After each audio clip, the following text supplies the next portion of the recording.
Continuing. That night, when all others slept, Christian, the weariest of all, watched outside the guest chamber till midnight was past. No sound, not the faintest, could be heard. Could the old tale be true of the midnight change? What was on the other side of the door? A woman or a beast? He would have given his right hand to know. Instinctively, he laid his hand on the latch and drew it softly, though believing that bolts fastened the inner side. The door yielded to his hand. He stood on the threshold. A keen gust of air cut at him. The window stood open, and the room was empty. So Christian could sleep with a somewhat lightened heart. In the morning there was surprise and conjecture when Whitefell's absence was discovered. Christian held his peace. Not even to his brother did he say how he knew that she had fled before midnight. And Schwinn, though evidently greatly chagrined, seemed to disdain reference to the subject of Christian's fears. The elder brother alone joined the bear hunt. Christian found pretext to stay behind. Schwinn, being out of humor, manifested his contempt by uttering not a single expostulation. All that day and for many a day after, Christian would never go out of sight of his home. Schwinn alone noticed how he maneuvered for this and was clearly annoyed by it. Whitefell's name was never mentioned between them, though not seldom was it heard in general talk. Hardly a day passed but little Rawl asked when Whitefell would come again. Pretty Whitefell, who kissed like a snowflake. And if Schwinn answered, Christian would be quite sure that the light in his eyes kindled by Whitefell's smile had not yet died out. Little Rawl, naughty, merry, fair-haired little Rawl. A day came when his feet raced over the threshold, never to return. When his chatter and laugh were heard no more. When tears of anguish were wept by eyes that never would see his bright head again, never again, living or dead. He was seen at dusk for the last time, escaping from the house with his puppy in freakish rebellion against old Torella.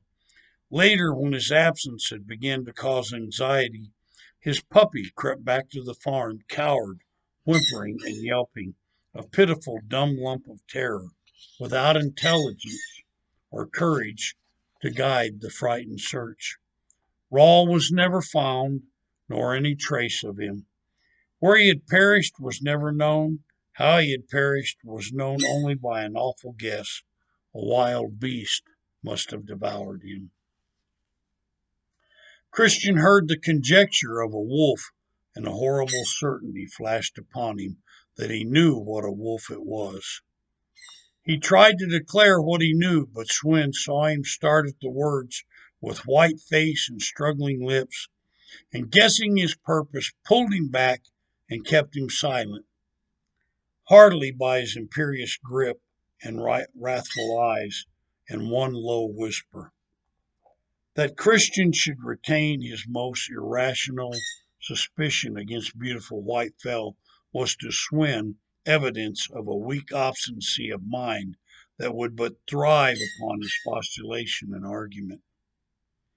But this evident intention to direct the passion of grief and anguish to a hatred and fear of the fair stranger such as his own was intolerable, and Schwinn set his will against it. Again Christian yielded to his brother's stronger words and will, and against his own judgment consented to silence. Repentance came before the new moon. The first of the year was old. Whitefell came again, smiling as she entered, as though assured of a glad and kindly welcome, and in truth there was only one who saw her again, her fair face and strange white garb, without pleasure. Christian. Schwinn's face glowed with delight, while Christian grew pale and rigid as death. He had given his word to keep silence, but he had not thought that she would dare come again. Silence was impossible. Face to face with that thing, impossible. Irrepressible, he cried out. Where's Rawl? Not a quiver disturbed Whitefell's face. She heard, yet remained bright and tranquil. Swin's eyes flashed around at his brother dangerously. Among the women, some fears and tears fell as the poor child's name was mentioned, but none caught alarm from his sudden utterance. For the thought of Rawl rose naturally. Where was little Rawl, who had nestled in the stranger's arms, kissing her and watched for her since and prattled of her daily? Christian went out silently. One only thing there was that he could do, and he must not delay. His horror overmastered any curiosity to hear Whitefell's smooth excuses and smiling apologies for her strange and uncourteous departure, or her easy tale of the circumstances of her return, or to watch her bearing as she heard the sad tale of little Rawl. The swiftest runner of the countryside had started on his hardest race, little less than 3 leagues and back, which he reckoned to accomplish in 2 hours. Though the night was moonless and the way rugged, he rushed against the still cold air till he felt like a wild wind upon his face. The dim homestead sank below the ridges at his back, and fresh ridges of snowbound lowlands rose out of the obscure horizon level to drive past him as the steerless air drove, and sink away behind into obscure level again. He took no conscious heed of landmarks, not even when all sign of a path was gone under the depths of snow. His will was set to reach the goal with unexampled speed, and thither by instinct his physical forces bore him without one definite thought to guide. And the idle brain lay passive, inert, receiving into its vacancy restless siftings of past sights and sounds. Rawl, weeping, laughing, playing, coiled in the arms of that dreadful thing. Tyre, oh Tyre, White Fang in the black jowl, the woman who wept on the foolish puppy, precious for the child's last touch. Footprints from pine wood to door, the smiling face among the firs of such womanly beauty, smiling, smiling, and Swin's face. Swin, oh Swin, my brother. Swin's angry laugh possessed his ear within the sound of the wind of his speed. Swin's scorn assailed more quick and keen than the biting cold at his throat, and yet he was unimpressed by any thought of how Swin's anger and scorn would rise if this errand were known. Swin was a skeptic. His utter disbelief in Christian's testimony regarding the footprints was based upon positive skepticism. His reason refused to bend in accepting the possibility of the supernatural materialized. That a living beast could ever be other than palpably bestial, pawed, tooth shagged, and eared as such was to him incredible. Far more than a human presence could be transformed from its godlike aspect, upright, free-handed, with brows and speech and laughter. The wild and fearful legends that he had known from childhood and then believed, he regarded now as built upon facts, distorted, overlaid by imagination, and quickened by superstition. Even the strange summons at the threshold that he himself had vainly answered was, after the first knock of surprise, rationally explained by him as malicious foolery on the part of some clever trickster who had withheld the key to the enigma. To the younger brother, all life was a spiritual mystery, veiled from his clear knowledge by the density of flesh. Since he knew his own body to be linked to the complex and antagonistic forces that constitute one's soul, it seemed to him not impossibly strange that one spiritual force should possess diverse forms for wildly various manifestations.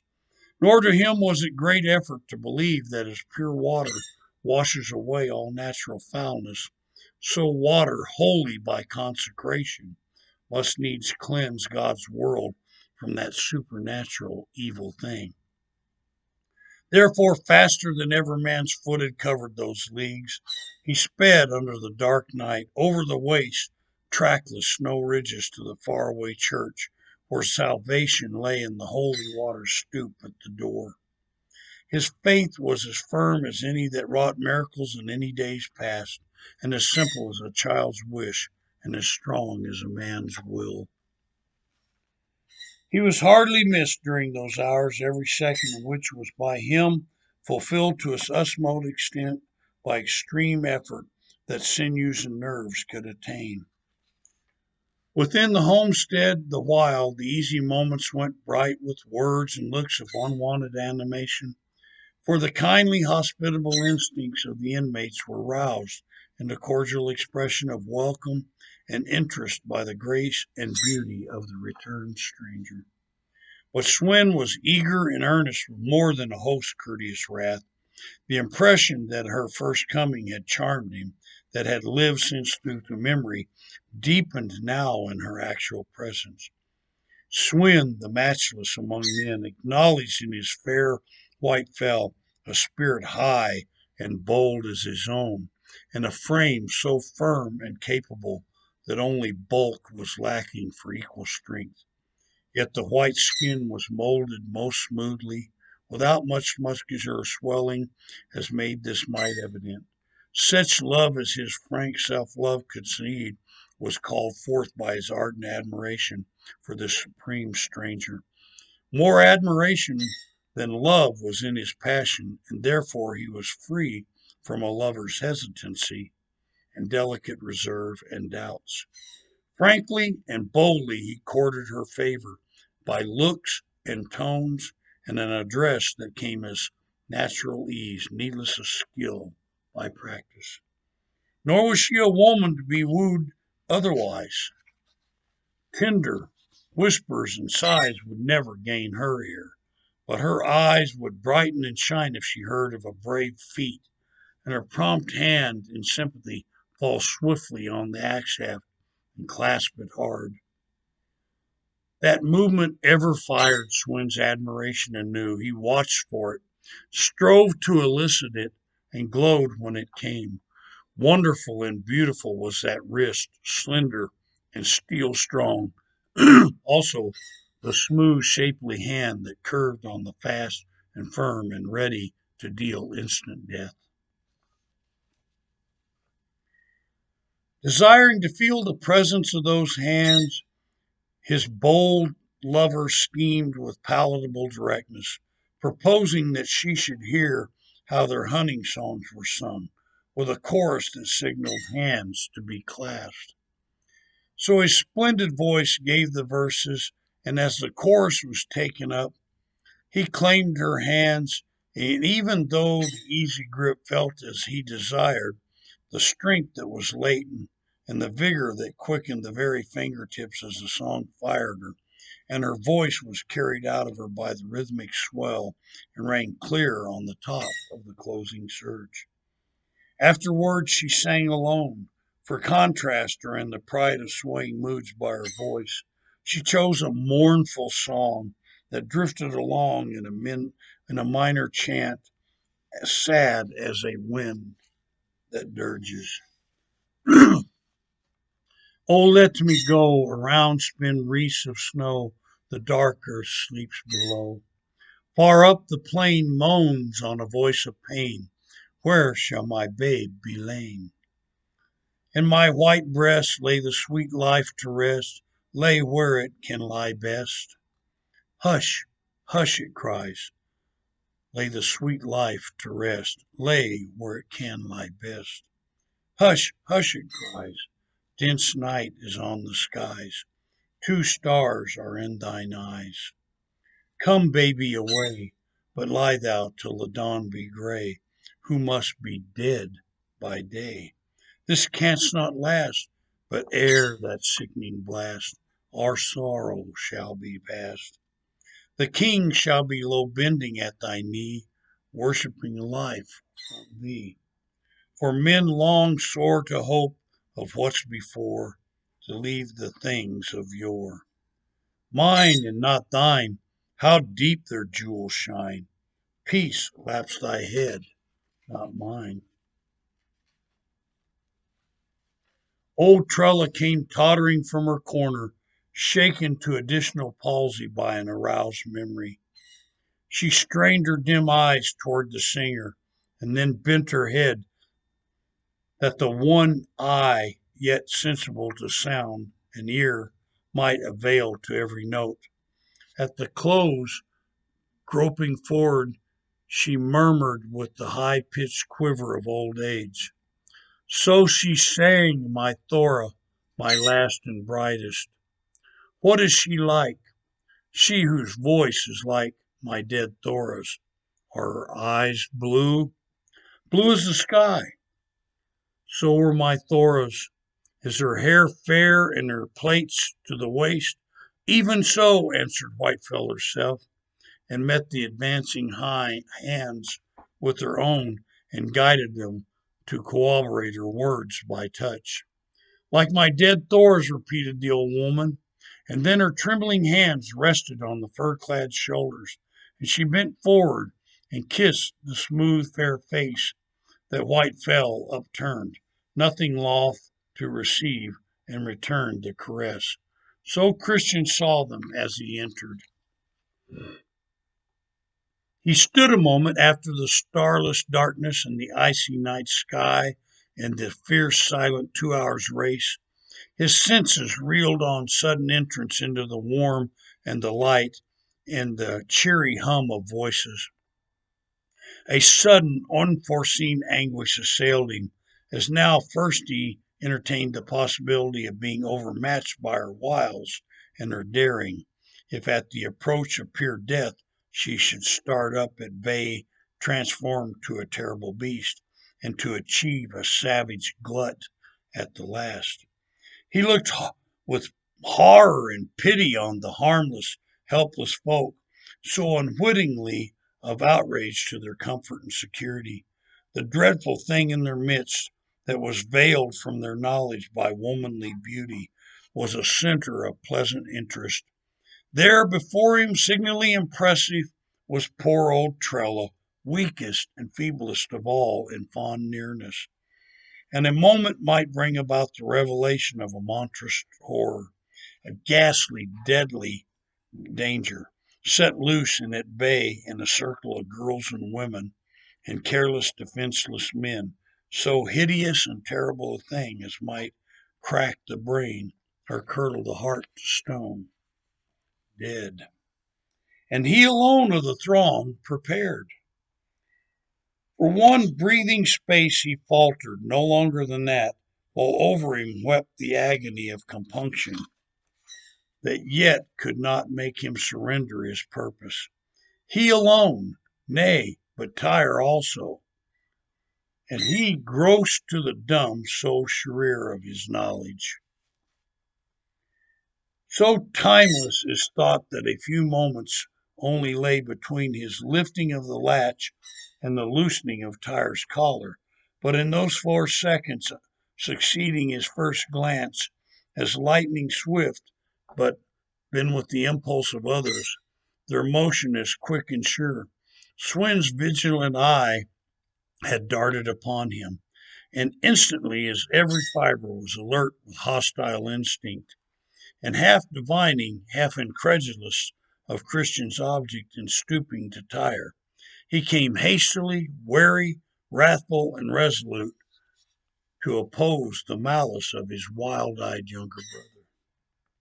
But beyond Swin, Rose White fell, blanching white as her furs, and with eyes grown fierce and wild, she leaped down the room to the door, whirling her long robe closely to her. Hark, she panted, the signal horn. Hark, I must go, as she snatched at the latch to be out and away.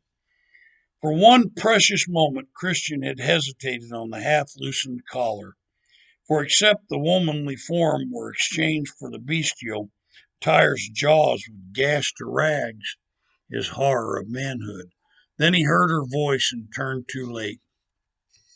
As she tugged at the door, he sprang across, grasping his flask.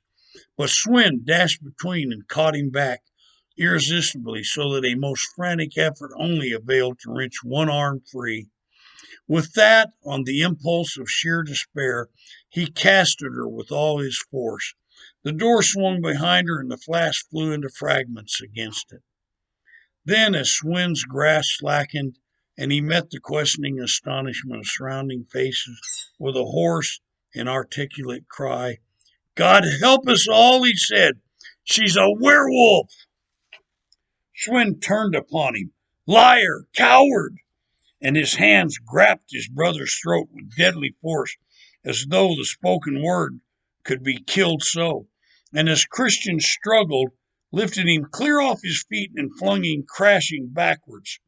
So furious was he that as his brother lay motionless, he steered him roughly with his foot till their mother came between, crying shame, and yet then he stood by, his teeth set, his brows knit, and his hands clenched, ready to enforce silence again violently, as Christian rose staggering and bewildered.